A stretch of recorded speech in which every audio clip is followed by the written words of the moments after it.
Hello and welcome to this edition of Tennessee Stories of Home. My name is Charles Priest and we're here today at an old log cabin off of Shelbyville Road called Cardinal Bluff, and this is my home. I grew up in this house. I graduated from high school in 1988, and from that point on I followed my musical career that took me to New Orleans, Louisville, Kentucky, most recently as a college music professor in Virginia. But after 30 years of being gone, I've had the chance to come back home and come back to this same patch of land that I grew up on.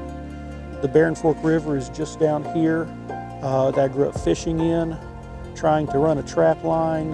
I hunted all these woods and these fields. Before there was a subdivision here, it was all farms. But I grew up on this land and I know just about every tree that's out here. When I was little, my mother and I went out to dig ferns because she collected wildflowers and would transplant them up here around the cabin. And we went down to the river one day to get some ferns, and she told me, "Don't move." My whole family knows the word freeze, don't move, what that means. And there was a cottonmouth coiled up in front of us. Its mouth was open, ready to strike. You could see clearly the white cottony inside, pink and white color of its mouth. And she put her shovel blade in front of my ankles.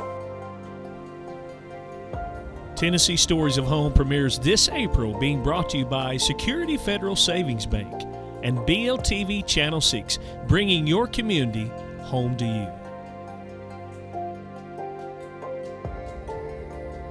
Well, that mantle is actually a stone bench.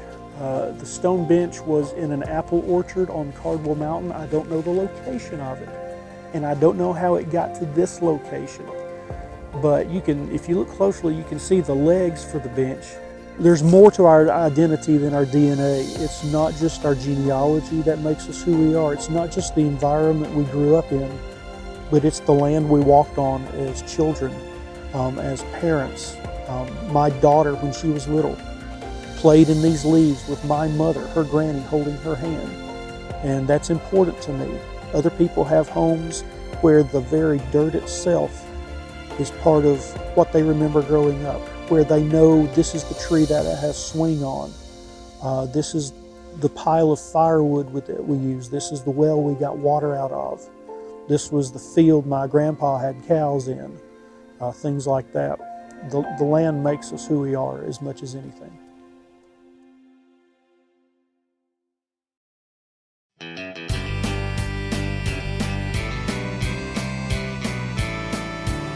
I hope this highway leads me back to town. I've been too long